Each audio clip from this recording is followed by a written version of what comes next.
All right, my name's Randal Krejcarek, and I want to give thanks to my sidekick, Robert Mikla, who helped me put this presentation together. We're going to go through the process that Delray Beach went through to create a work order system. Monday morning, you get the dreaded call from the attorney. He's looking to initiate an open records request. He says, guess what? You had a trip and fall on one of your sidewalks in your community, and I want all the records, not only on the street, but I want everything within the subdivision. So you go to Public Works, they're the maintainers of the records, and you say, let me see all your work orders. So they start showing you, here's the file, start looking through the file. You spend a couple days looking through the files, and sure enough, eventually you do come across one work order. Here it is. And, oh yeah, I see Billy did it. I see he did it on February 5th. I have no idea what he did, where he did it, but I know he finished it. So you go talk to Billy, you say, Billy, what'd you do? And he says, this is what I did. So the frustration begins. You say, Billy, we can't do it this way. We got to do it better. We got to figure out a way that we can do work orders, that we can retrieve, and we can get this information quickly to people. So you talk to the other divisions, and what you realize is that while everybody's doing work orders, everybody's making tomatoes, they're all making them different colors.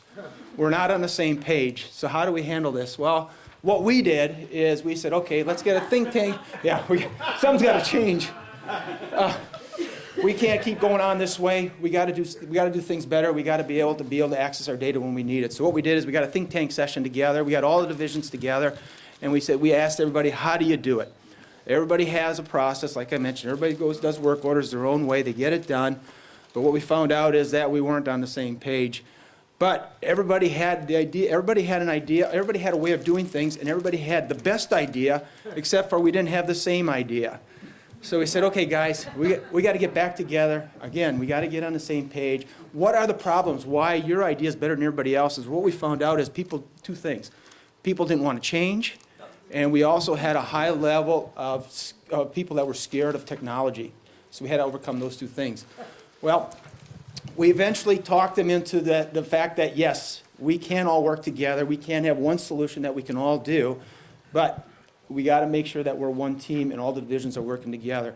In order to put this puzzle together, what we needed to do was to identify those items that we, as a group, collectively said were important to us. And once we identified those items, we said, you know what, we can't do this. We can't do this ourselves. We don't have the expertise nor the time, so we're going to have to go hire ourselves a consultant to do this work. And here are the tasks that we gave the consultant to do. We wanted our system to have multiple modules, single sure database. You can read the rest as it goes along. I won't read them as they go because I can't read that fast. That's what we wanted the consultant to do. So the consultant went away, came back with 3 options. We said no more than 3. And one of the options has to be what we have existing. So that was the first option, what's existing. Second option was something right out of the box. The third option was something right out of the box, but we could customize it. Well, I guess I can read fast. All right. First option, pros and cons of each option is what I'm going to go through. And you can read them. I'll try and hit on some of them. But the first option, we already had it. People knew it. We could teach everybody. It was very easy and simple to implement. It was PC-based. It was almost like a green screen. You couldn't, divisions hated it. You couldn't map it. You couldn't take it out in the field. There's a lot of things you couldn't do with it, so we threw that one out. Next one was right out of the box. We like this because you plug it in, you put it in, you download it, and you get to do all these things, which is great. But at the same time, there were certain things that divisions wanted that it wasn't able to do. We really didn't have a good GUI interface. The modules did not match the workflow of the different divisions, so that wasn't good. The reporting was limited. I hated that. And then whatever the bottom one said. The third